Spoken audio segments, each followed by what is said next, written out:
welcome to another episode of Monster School. My name is Monster, and this is... What a great one. What a great reference. Mama. And transition. Hello, everyone, and welcome to another episode of Monster School. My name is Monster, and this is... What What a great one. What a great reference. Mama talks. Hi, mother. Today we were talking about Stephen King, which I'm very excited for because he's pretty much like, I was talking about people with it at work. He's almost like, he is a genius. Like, it's weird because you try to quantify what a genius is, and usually people apply that word to people who have passed, because it's not until they pass do they realize, like, oh, they were a genius. Like, but he's still alive, which is kind of cool, and you're like, he's one of the few artists that get to actually live the benefits of being a great mind. Right, that's the thing. Yes. Like, it's so interesting because he's so humble too, because he lives right next to me. He's a 30-minute drive from me. Crazy. And I haven't been to his house yet. But it's cool too. If you drive around his neighborhood, like literally the path that he walks every morning, you see everything. You see the sewer from It that inspired him. You see Pet Sematary that inspired everything from his movies that he got inspired by. Oh, that makes sense. So in he's his lived there neighborhood. forever. So whenever he needs inspiration, he goes outside, and that's his next idea. It's all there. Like, it's weird. If you go to his neighborhood, it's like, that's all you... It's just references to his movies, dead on. Like, Pet Sematary is there. Like, it's so cool. See, folks, stop blaming your location. Yeah, you can be creative You anywhere. can do anything anywhere. It's so cool because he's like...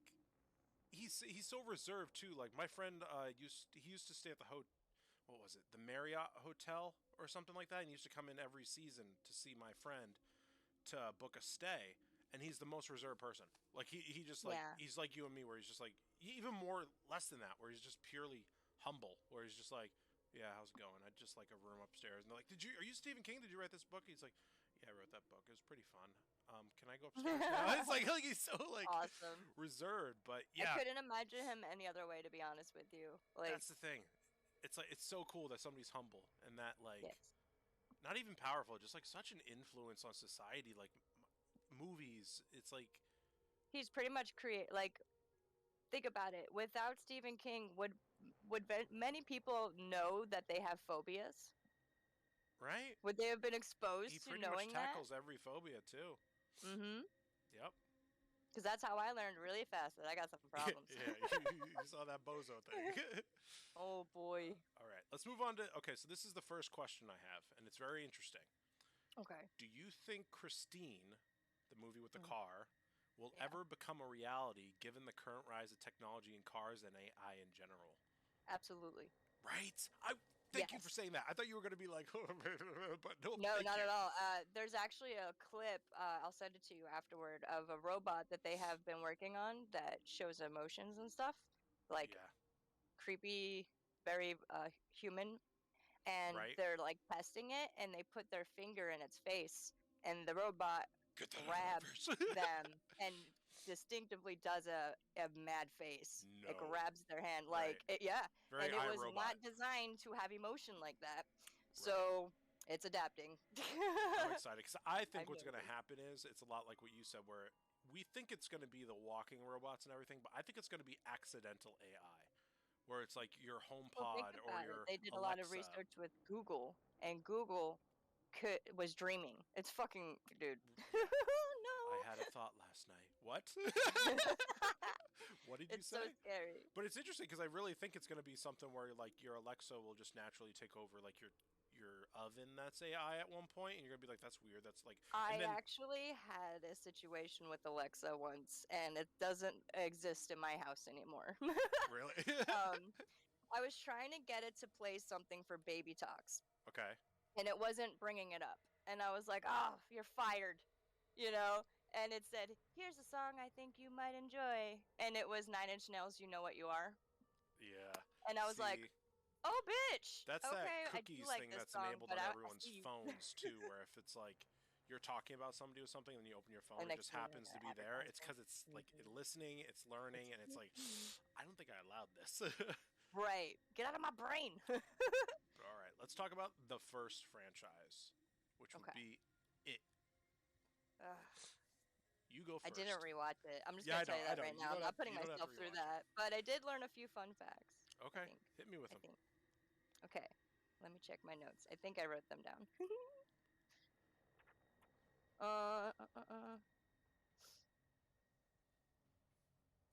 Okay, so okay. Nope, that was Carrie. You're like, that blood telekinesis thing he does. I'm like, what? Actually, you know what? I have no notes on it. Okay. Well, hit me with your original feelings. Start with the original. I thought I did. I'm sorry. Apparently, I like browsed through. There wasn't a lot. Okay, so I do have one. Okay. Pennywise has nothing to do with Wayne Gacy. I know a lot of people kind of like assumed that because of the whole clown going after kids. Okay. He actually fashioned it off of Ronald McDonald. I could see that. Like the OG Tim Curry one. Yeah. I could see that. Tim Curry almost passed up the part because of the makeup. Really? Yeah.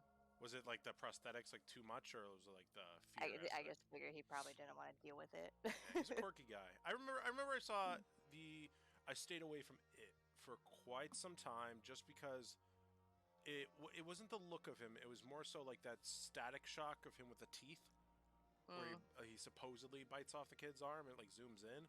And then I eventually watched it, and I wasn't too scared. There was definitely fear inside me. But the remake was like, I can't even like remember it. I know I watched it, but it wasn't scary to me at all. That's the thing that I did not like about the remake. The remake focused way too much on the kids and building rapport with them than they did the clown. Tim Curry was like the jokester in the original, and they didn't focus that much at all on the kids. They were almost the afterthought. So having that switch, it was a little bit weird for me. I like Tim Curry's just because he's fun. I love Jim Curry. As much as people like Jim Curry. Yeah, Jim Curry.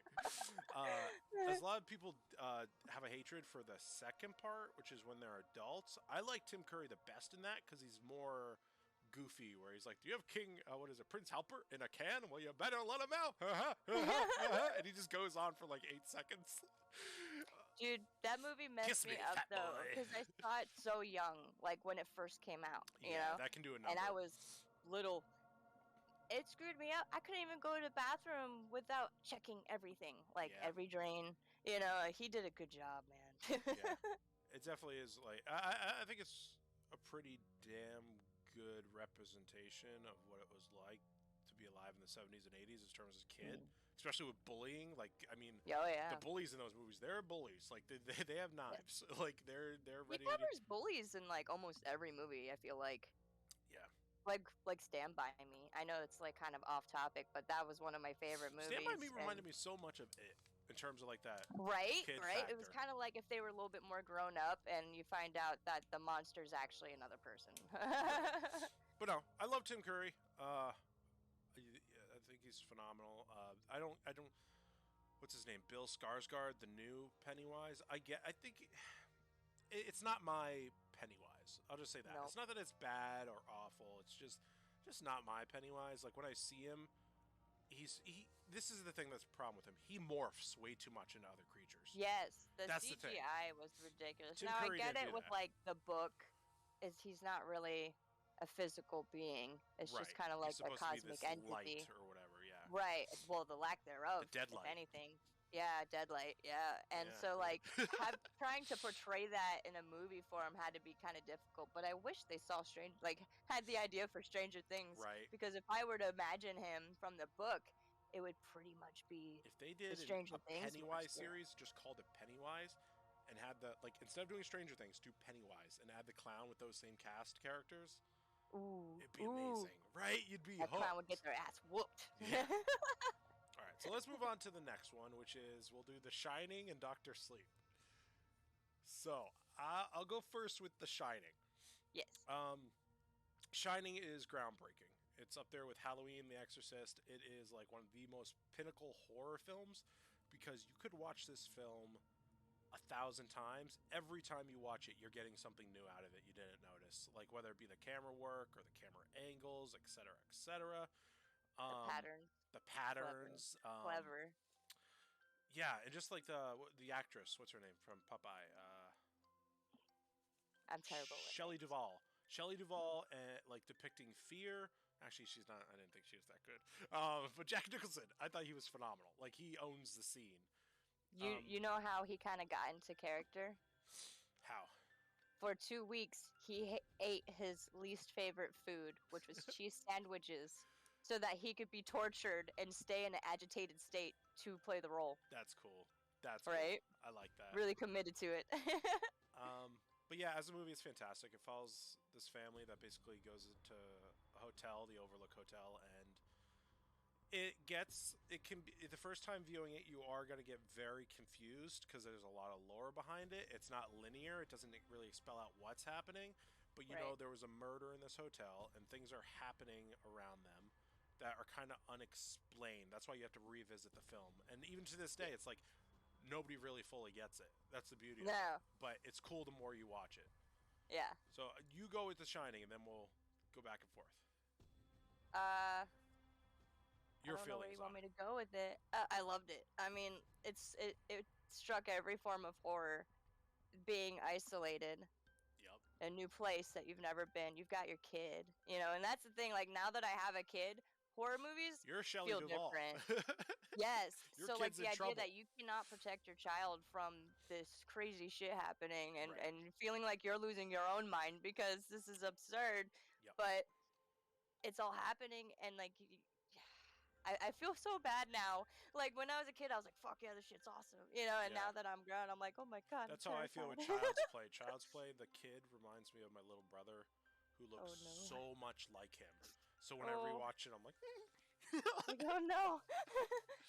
But you start with Dr. Sleep. Oh my god, what an oppressive follow-up.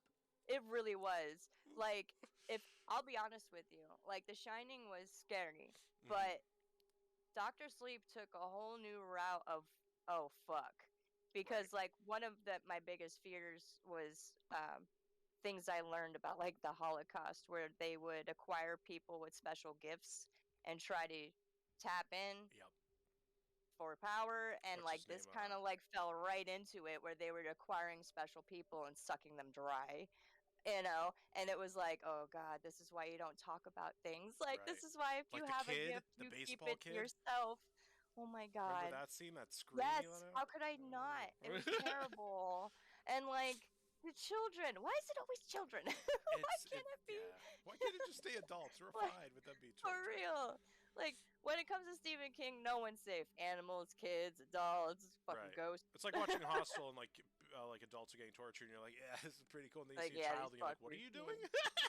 Well, and that's it. It sticks with the classic rules of horror. If you have sex, do drugs, whatever, you're gonna die. And like, so yeah. But in Stephen King's world, there's no rules. He's just like, good luck. I like this film for a multitude of reasons. I like it more than The Shining, flat out. Like I love it. I agree, actually. Like, and I was gonna say, I know people might get upset with this, but wow. Yes, because it's a fan film made by a fan, and everything in it is fan service. It's like it takes place literally the day after the Shining events, and they're in the kid, and you realize those deities are following Danny. And you're like, that holds a whole new aspect. And of course, it starts off in Florida. I'm like, and then snaps to Jersey, and I'm like, oh, we're just okay. We're just covering all my homes. We're the East Coast. But I like the idea of young Danny, since he just went through the events of The Shining. He's now this like badass in terms of like conquering these demons, because he just remember the bathroom, like the old lady creeps up.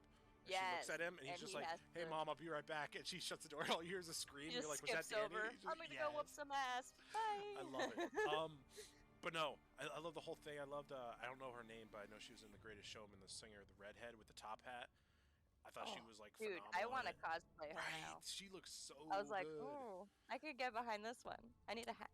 But I like the idea is he's continually struggling, but the best moment for me, and this is a heavy spoilers to anyone watching, is when at the end, like obviously this cult is after him, right? And he's like, oh, these guys are bad, but I'm going to take him to something that's worse. And he's driving you like, it hits. He's taking him to you go back, like he's using the Overlook Hotel, which is evil against evil. It's like he's driving to this thing. They have no idea about this hotel. Like, oh, they you have guys no think idea. You're bad. I'll show you. I'll show you bad. And they go to the hotel, and she's literally walking around, and she's doing the same steps as Shelley Duvall, like up the stairs. How about though when she walks in and gets to the elevators and she starts to see the blood pouring out and she just kind of smiles like, right? And I'm like, oh, like she's so bad. Yeah, yeah. So I don't know. The whole thing I thought was phenomenal. Like the kid aspect I didn't really appreciate, but I did like that one girl is going through her like. Oh my God, things and she's like, get out of there, like, and she's like fluttering through all her thoughts and everything, and you're like, this girl is more powerful than I've thought before, and I'm like, yeah, it's cool. But my favorite moment, hands down, is when he's driving and he's like, these guys are bad, but I'm going to show them something worse. And you're like, he's taking a sentient hotel and taking this cult that has no idea, and it's like, it's such, I'm getting goosebumps, such fan service in terms of the spider and the fly situation. Right, and it's Danny. You know what I'm saying? It's Danny. It is so cool. And there's so many tie-ins throughout the movie. Yeah. Like it just keeps looping, and you're like, oh fuck, I see that. You know. How good was it? I don't know. I don't think it was the same actor, but the guy that talked to Danny as a boy in the kitchen room. Are you sure it's not the same actor? Because it really. No, I said I think it is. Oh, okay. It's either him or his guy looks and sounds son, exactly like him. That moment was like, I was like, oh, that's cool. He's just like, he's like his little floating ghost buddy. He's still his like mentor. He's like, shine. I'm like, oh. And the fact that he found somebody else that has a shine, the little girl, it's like even more. He's like that he had no choice but to help. Right. That's it. Because majority of the movie, he's a selfish, self-wallowing little shit. Still. Right. To be honest with you, he's a drunk. He's indulging in his weakness, trying to run away from his problems, and like he gets forced into a situation where it's not about him anymore. And it's at that point, here he's we so go. oblivious to the idea that like having her is like that's his closure because she has it too. Because the thing that forced him into that is I'm all by myself, and she's like, "Hey, can I come?" He's like, "No, kid, get away from me." But it's like, no, you need him. Like, oh. What was gonna be? I know before stream we talked about. You said your favorite quote. Yeah, there was a few. Okay, hit me with them. But my favorite was, "The world's just a hospice with fresh air." Yeah. I was like, oh that's shit, deep, that's right? good. Like, that's so that's good. man. Yes. And then of course, fear stands for fuck everything and run. Who said that? I was like, Danny? That is so good. I can't even tell you. It happened so fast. Okay. I was just like writing shit down as it was happening. I'm like, oh, that's great. That's awesome. I should have wrote down who said it. Was there another one? It says, there comes a time when you realize that moving on was pointless, that you took yourself wherever you go. And that's when he gets to the new town and he meets the train conductor guy. And he's like, hey, you can't run away from yourself. You bring yourself everywhere. And it was like, ooh, so good. There were so many good lines in that movie. I'm going to try to reach out to the woman that looked, oh my God, you know the woman that looked just like Shelley Duvall's character? Yeah. Like the mother? I'm going to try to reach out to her and try to get her on this with us. So we can ask her about the film. Because I have a couple people I want to reach out to and see if we could just like interview them for like that would be cool. A show and be like, hey, what was I kind of wish she was in it more, to be honest with you, but yeah, I get it. It was his story. Yeah. And it was nice that, it was kind of like tragic, poetic in the end when he's burning everything down and she's right there with him. And it's like, oh, my mom heart was happy. That's awesome.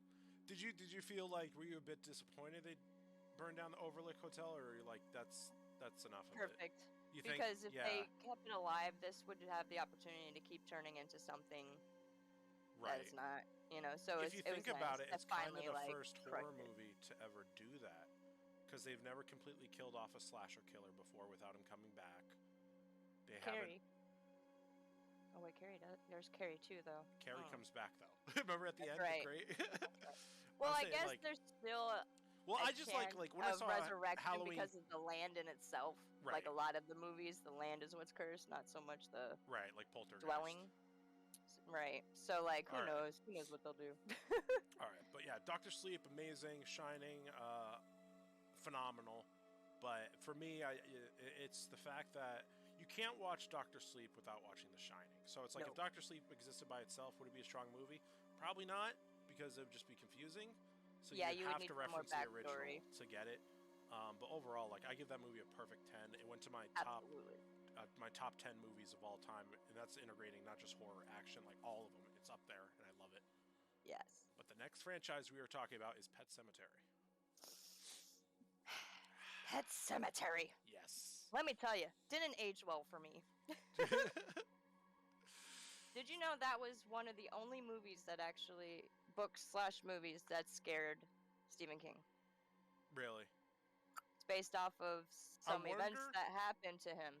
I wonder if it's which is why when you said he's lived there, I'm like, oh my God, he's really been there forever, because whatever happened, he had to have seen when he was young enough for it to be traumatizing. Right, so he probably, when he wrote it, he had this like fear in him of an event that just happened.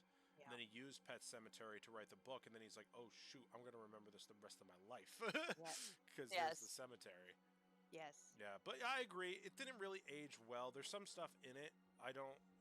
It's like, you know, when the kid's like, no fair, and he's walking backwards and he falls, you know it's a reverse shot, and it's very apparent the way he's moving. They did that a lot, actually. Yeah.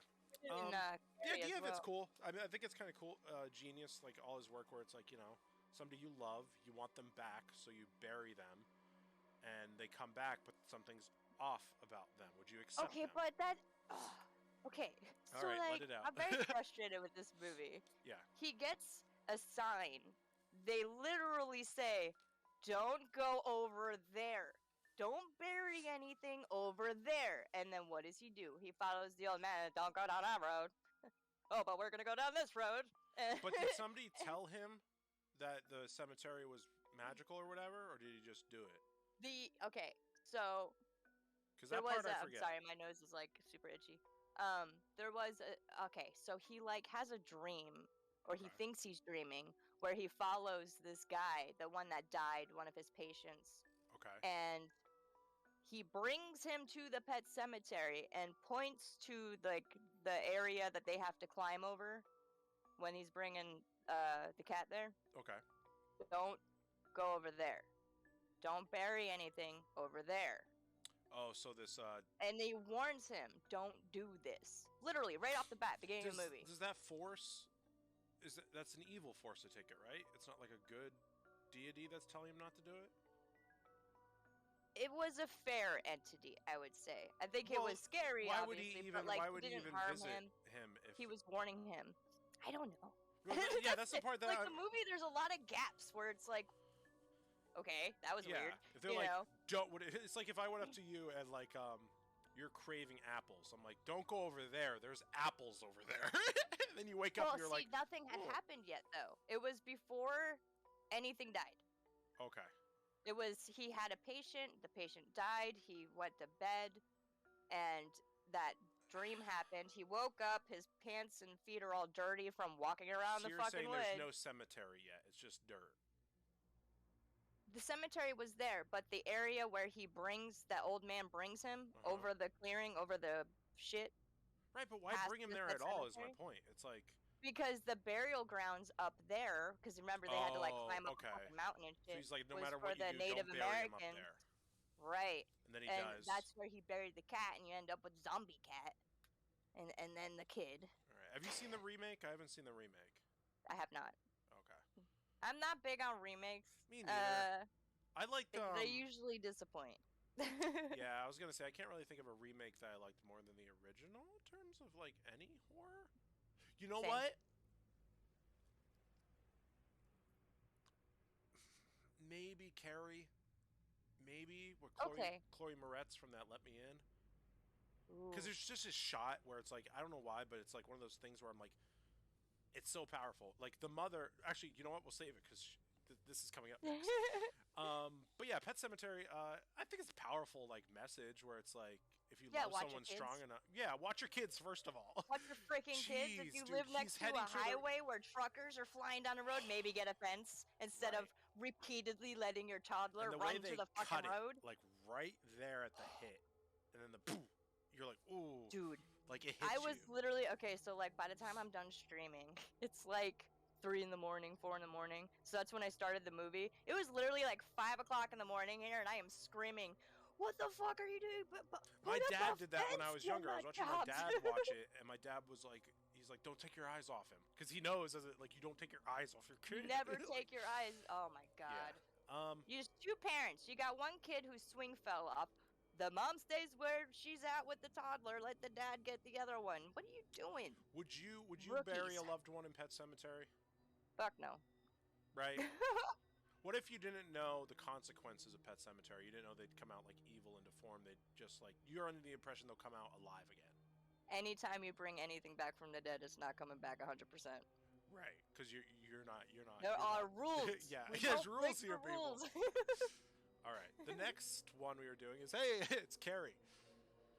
So I'll start real quick with Carrie, and then we'll cover a majority of them. But the one I like, I don't know if I like it the most because the old school one with CC Spacek is pretty damn good. Because they always manipulate Stephen King's original, the way the mother dies at the end. Like there's always different ways they're trying to do it. But the one I liked about the remake was the mother, who was played by, I believe it was Julianne Moore. There's a shot of her in public, and I thought this was ingenious, and she's talking to other mothers, like in a bookstore. And you're like, wait, that's weird. Why would she be talking to other mothers? She's very reserved, very, fanatic over religion.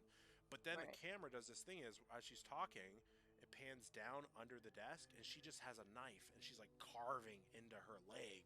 Because her socializing is so painful for her, because she feels like, I believe she's sinning, so she has to make some type of those marks. I forget what they're called. Sacrifice for her sins. A skin for this type thing. And I thought that was so poignant as to her character, because to me, as much as people love Carrie in the film, which I love, like I love the whole idea of like this random power of telekinesis in her or whatever, but I think the mother is such a strong character, and they don't ever really touch upon that, as opposed to her yelling at her in the CC Spacek one. But in the Chloe Moretz one, I feel like they're fleshing out both characters. So at the end, when they finally meet each other, they're both at their prime.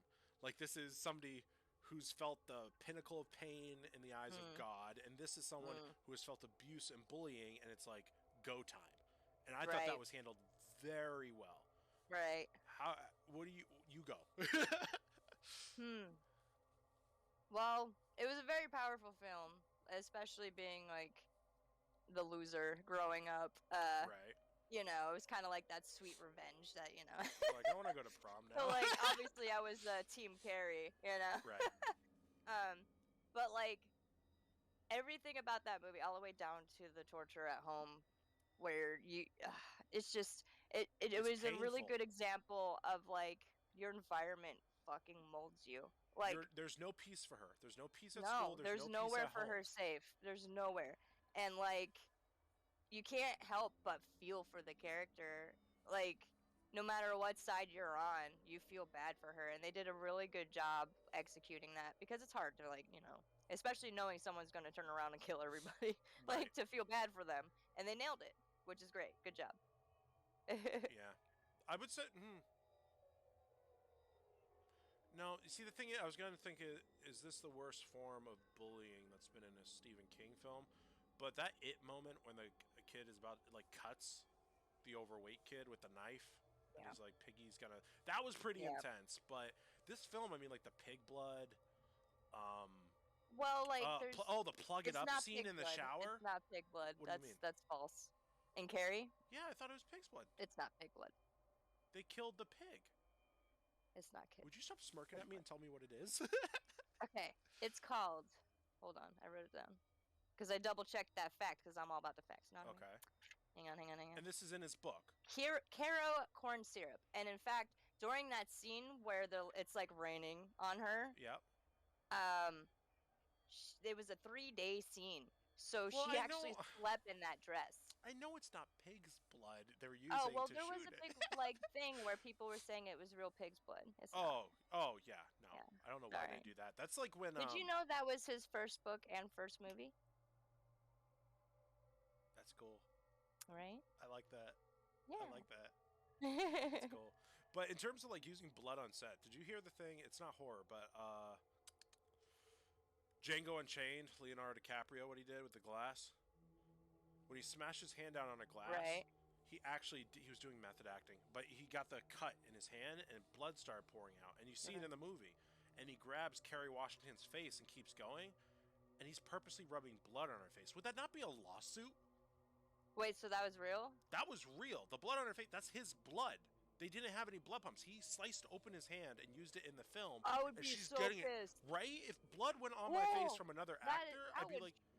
You End see it. If you scene. go back and watch that Boom. clip, Like, he goes don't like you this. rub your blood on me, bitch. Oh my gosh. Yeah, when he was talking about that, he's like, yeah, she was really into the method acting because when I did that, and he starts doing it, I'm like looking at the scene, I'm like, he cut his hand, he's rubbing it on her face, like.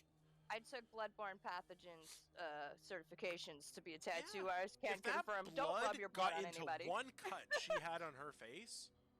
Oh. She's. Oh no, dude. No way, dude. Yeah, forget about it. Because think about it, like, we don't know their personal, stuff. So, like, and he's a famous guy. It's very easily possible to have can go to the head. Certain things going on with your blood that it's very contagious. Yeah. Don't do it. Don't do it. But what were you talking about? I don't know. Carrie. I got carried away. Yeah, carried away. But not intended. But no, the shower scene is a pretty heavy form of bullying. The plug it up because she thinks she's dying. God. She thinks she she's has dying, no idea and she's just on her period. Her mom's such a nut job that she didn't prepare her for this. I felt so fucking bad, dude. She really thought she was dying.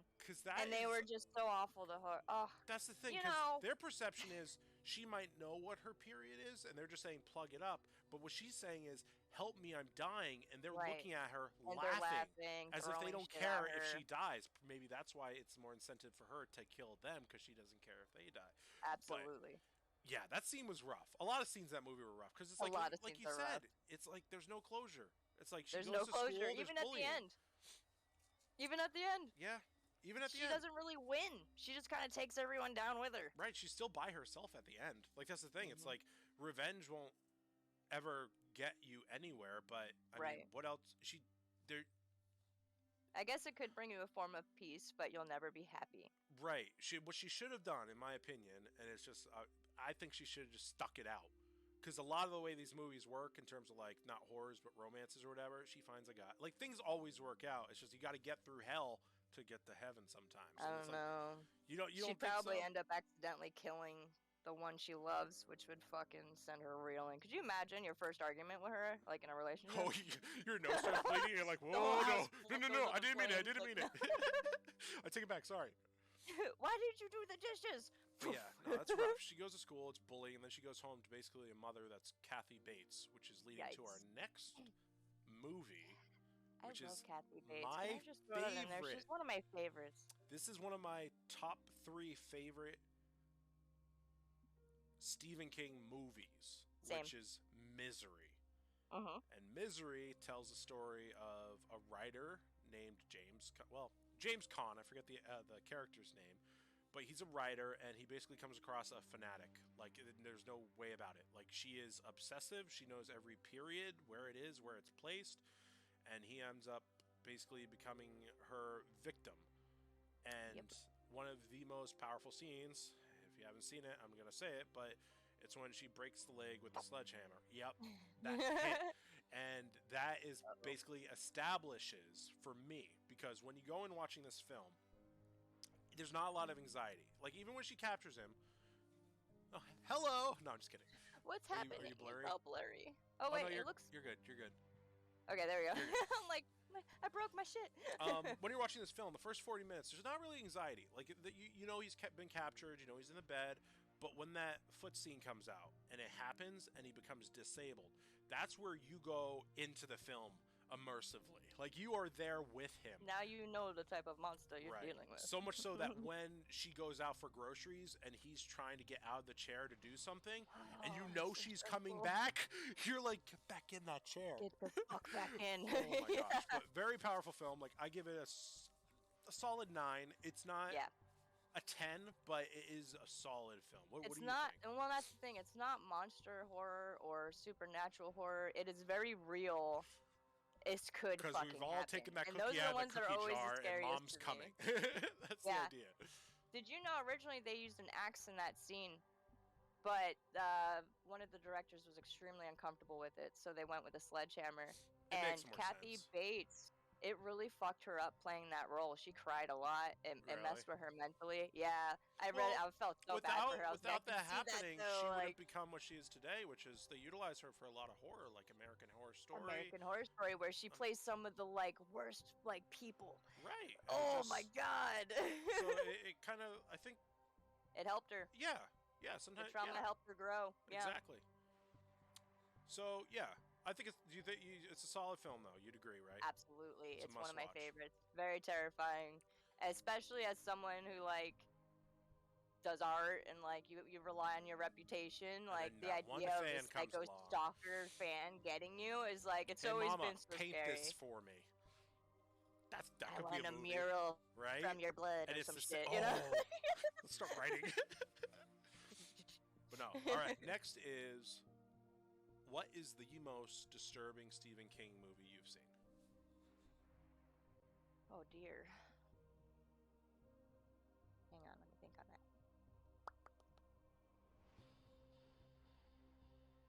Dreamcatcher. Why? I don't know exactly why that movie messes with me so bad, but it always has. I forget what's the premise of it, because I think I saw it when I was like. It's an alien one. Okay. And okay, so these guys, it's been a long time since I watched it, so bear with me, because it synopsis, literally scared the shit out of me. Like, it makes me so uncomfortable, probably specifically because of one scene. Right. But they're like, the alien things are like this like mushy, snake-ish kind of like eel thing. Okay. And the guy is going potty, and it comes up from the pipes and enters into him that way. Pretty terrifying. And it's just like growing in him like a parasite and shit. It's fucked up. It's a fucked up. Could you imagine you're taking a shit and then it just grows right back in you? You're like, what the hell? Well, and he tries to fight it off, you know, and it doesn't win. It's you can't stop it. It's fucked up. And then like so the answer, if I remember correctly, is the military was just gonna like blow shit up.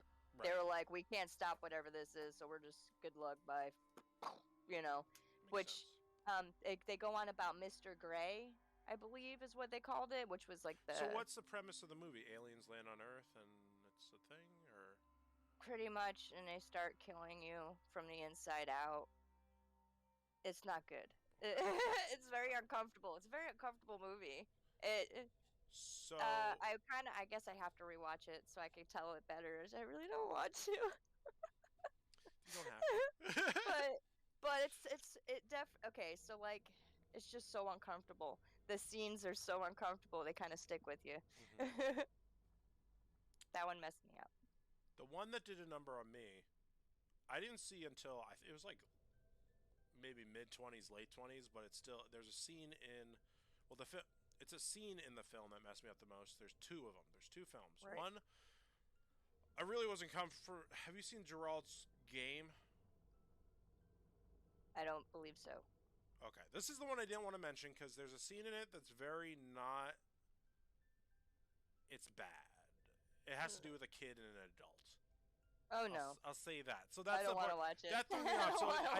Right, I didn't want to include that in because that's not really. That's more like. Not the disgusting that we're looking for. Horror that I'd rather. Right, that's not the scary horror that is based in the question. That's more like just that's disturbing in itself. You get what I'm saying though. Yes. But the one scene from the one Stephen King movie that horrifies me, and the concept is horrifying, is Children of the Corn. There's this movie. There is a moment when it's not Malachi. Who's the boy man with the suit and the hat? Let me look it up real quick. Sorry. It's good. Names are not my strong suit. Man. That's the one thing that Halloween Horror Nights does, like, every other year. And I hate walking through the cornfields. I hate it. Every time I'm like, oh, they had to do this again, huh? His name is what is all this? Malachi? Isaac, that's it. So there's this kid called Isaac. I can't tell if he's an adult or a kid, which is even more unnerving. Right. And Malachi's a kid with the long red hair that's like, I guess he wants to be the new Isaac. But there's this scene where parents and their kids, and the kids have to be around 4, 5, 6 years old. They're all in a diner, and they're all eating, and it's like a happy Sunday evening, getting desserts. Isaac walks by the window, looks at the kids. They all look at him and have this like look of like almost like attention, where it's like this is like a general almost. And all Isaac does is he goes like this, nods his head, and then the kids start stabbing the shit out of their parents. And it's like that Okay, so let me break down why this is disturbing. Oh, now I see where they got the idea for it's like a boogeyman movie where the demon thing lures the kids to kill their family and record it. Is this Sinister? Or is it the book or some shit like that? No, the book is the one with the box. Maybe it is Sinister. It could be. That's the one with the lawnmower over the head. There are so many good ones. But no, let me break down why this scene is so sinister. It's not the fact that they're killing, the kids are killing adults. It's the fact that they're killing their parents. That they've literally been acting all these years, ever since the beginning, that they are the perfect child. So much so that when you stumble upon them in the diner, even the parents thoroughly believe their children are angels. So the fact that these kids can turn on you like that, your own flesh and blood, was so disturbing to me. And the movie in general, Isaac is the most disturbing in my opinion, because he's just like this small boy. He's like, hello everyone. It's like this thing, but it's terrifying because it's like you don't go into the cornfield. That's the idea. It's like the children of the corn. Don't go into the cornfield. It's a powerful film. Like, I think it's amazing, but it's not going to change the fact that it's like, no, I'm good. Like, there was a spin-off series on Netflix called The Grass, I believe it was called. The Tall Grass. The Tall Grass, yeah, where they go inside the grass and it's like its own thing, which was kind of cool, but it just, I don't know. Going into any type of weeds, just don't do it. Just don't do it. If you can't see above your head, stay out of there. Something bad's in there. Alright. From there, what Stephen King movie would you like to see remade?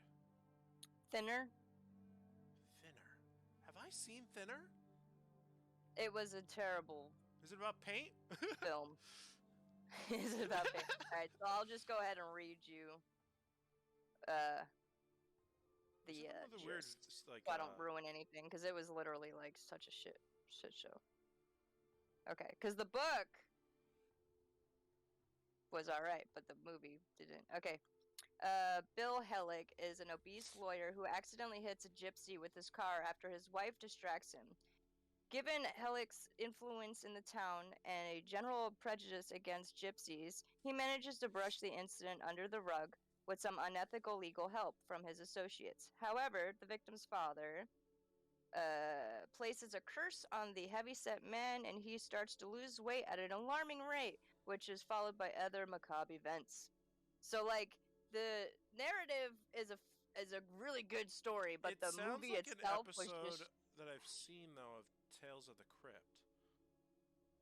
No, I'm thinking... Remember the episode of Tales of the Crypt with Demi Moore, and she dates, like, an overweight guy? But I don't know. We got to do an episode of Tales of the Crypt, because that's good. We really do. Every episode, it's like, it's so good, and you start realizing, like, is that Brad Pitt is 12 years old? Like, you start, all these celebrities because that thing hit, like, fire when it hit.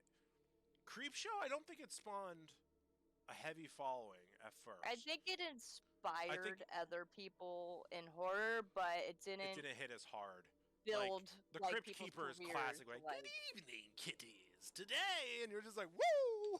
Let's go. Thinner. Okay, so mine would be Cujo. I saw Cujo recently. Yeah, that movie sucked. Yeah, I saw. Thank you. I saw it last year. You really did. There's a list of movies, like action movies, this that I save for moments where I feel good, and it's like I'm really like in a good mood. Like, I haven't seen Full Metal Jacket yet. Like, these are all ones that are on my. I know. Just what? Hold up. There's a list I have for when I'm in a good mood.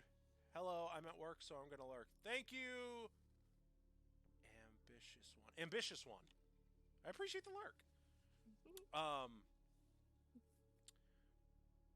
No, so I have a list of movies for when I'm in a good mood. That's the thing. I don't want to just watch them. And the one Stephen King movie up there I liked because I like giant animals or like giant monster movies. Like I don't know. I like you know what I'm talking about, like monstrous movies. Cujo was on there, and I popped it in, and I was excited. I was in a good mood. I'm bobbing my head. I like the main actress. I forget her name. I think she was in E.T. I think she played the mother. Oh. But I'm watching it. I was wondering where I saw her. Right, I'm watching it. First half hour, it's basically her having an affair with another guy, even though she's married. I'm like, okay, this is interesting. Right. And then you see the dog, and the dog gets bit by a bat. And I'm like, wait, no, don't do, because I thought Cujo was going to be a monster dog or something. He just has rabies. So this dog is outside this car for like an hour, and all the mother focuses on is this baseball bat or stick of wood for this entire time. And when she gets out of the car, she runs to the stick of wood, grabs it, the dog hits it away, and then she just stabs him with something else. And I was like, what was the point of focusing on this? Where the fuck did that even come from? Right, I was like, what's the point of focusing on that for an hour? I was so upset. The only redeeming factor in that movie, and I hate that I say this, is the main lead and the boy in the car. Like, when you're in the car with them, you're good. But Cujo, I was like so disappointed. What I wanted so bad, and this is me remaking the film, I wanted Cujo to either be bitten by Dracula, like a Dracula bat, or if we're staying in continuity, have him bit by a bat that came from Salem's Lot. And then he craves blood, and he wants blood, so he's after people. And when he had rabies, that took me out of it, because I liked the transformation. They did the transformation cool, where it's like a normal dog, and then one scene he's slightly more like, something's off. And his fur's more matted, but he's slowly starting to like rot with the right. goo You and know, all that, you know what they're doing if you're a horror fan, though, because like you can see like, oh, they're just muffling his hair with like KY jelly. It's like, it's not that impressive. But yeah, I was really disappointed. If I were to remake it, I'd make Cujo like 20% bigger. I'd make him an or actual... like, how about why would he? Okay, so if he's so bloodthirsty and shit, why doesn't he leave the fucking house? Yeah, true. Like, he's just gonna sit there for an entire day waiting for a snack inside the car instead of just going, fuck it, I'm just gonna walk over there and find someone else to eat. Yeah, it doesn't make sense. Like, it was rough. I didn't like another movie that focused on a kid suffering and a parent being hopeless. Well, the half hour of like literally just like her being unhappy with the marriage, having an affair with a guy, saying I can't do this anymore. And it's like stuff, as a writer, you can see this is a device to set up so this guy comes back at the end. Like, that's the only point of this. It's so he can reveal himself at the end again. It pretty much makes it so that if you're a woman that wants to leave a relationship, you're probably going to end up dead, so you might as well just suck it up and be happy where you're at with who you're at, so you don't have an angry dog come and try to kill you. Yeah, pretty much. Like, okay. Doesn't make any sense to me. Yeah. It was like some of these older movies, like I said, they just didn't age well, man. They didn't. Besides that, are there any Stephen King things you want to touch upon? Because this is the only chance. Oh, dear. Because this is a Stephen King episode. I was going to mention, but I don't remember the film. I remember I enjoyed it, and it had a Stephen King cameo in it. It was Rose Red. Oh, I love Rose Red. Yeah, which is basically like a funhouse haunted mansion type deal. I still have the VHS, really? And it was like a awesome. two set because it was such a big movie. But that shit got me like so good. I had to buy it because I was like, the idea that you're called like somewhere and you finally get there, oof, and then you realize you are tied in. Like, buckle up. Yep. Buckle up. It's going to be a bumpy ride. And how about, okay, so, like, it's been a very long time, so I might miss some details. It's okay, because, like I said, I just remember it was like a fun house, like, almost. I can appreciate when there's a very unique kill scene. Mm-hmm. When the fireplace, the thing starts swinging. Yes. Whoa, flap. I was like, oh. That was pretty good. So good. I loved it. Because you knew it was going to happen. There was no way they were going to let that one, like, not happen. Ooh, so good. True. Which was kind of like a homage to House on Haunted Hill. I was just going to say that. I really hate that you said that. I was thinking that. Like, right now, I was like, it's a lot like House on Haunted Hill.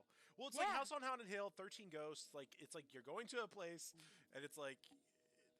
it's bad. It's a bad situation. That's all it is. Come stay here. Have fun. Nothing bad will happen to you. All right. So Did you know, one fun fact real quick. Let me make sure my number is correct. The snow in the maze of The Shining is actually 900 tons of salt and foam. It's not snow. I did not know that. How cool. That is pretty cool. Yeah. I didn't know that. And did you know Stephen King didn't like The Shining? Yeah, I heard that. I still don't understand why He said it was necessarily. too cold. Too It cold. didn't have enough there was no happy ending. So it was just a cold ass movie, which he's right. I mean, it's like it's his work, so he has a right to say whatever he wants. But yeah, for I sure. disagree. I mean, But you're it's gonna his work. criticize yourself more than anyone else, you know. Right. So that's gonna do it this week for Monster School. Next week we are going to talk about. Hold on, I got it in here somewhere. Drum roll. Getting closer. Hold on, where did I The put it? anticipation. Hi, bees. Where is? Oh, here it is. Ooh. Okay, we're gonna talk about monsters and creature features. Creature features. Creature from the Swamp Lagoon. Freaking. We could talk Godzilla, King Kong. So just monsters. Oh man, so many. Attack of the 40-foot woman. We could do. So just like, that's gonna be fun. I'm excited for that. That's just like monsters. A lot of monsters. We're gonna might have to make a list of monsters so that I know which ones I'll compile to like for. a ton of them, and if you're not familiar with them, I'll just like, I won't have you like watch it. I'll just take it out or replace it with stuff you know, and then review all that. Have you seen The Witch yet? No. With the goat? I was watching the other one, the Dracula one, but I could switch over to that. Shadow of the Vampire. Yeah, that one's fun. Yeah. I can switch over to that one. That's the VVITCH. Okay, The one where I'm like, it immerses you, and at the end you're like, oh, no. Yeah, dude. All right, I will see you next week. And ladies and gentlemen, we are out.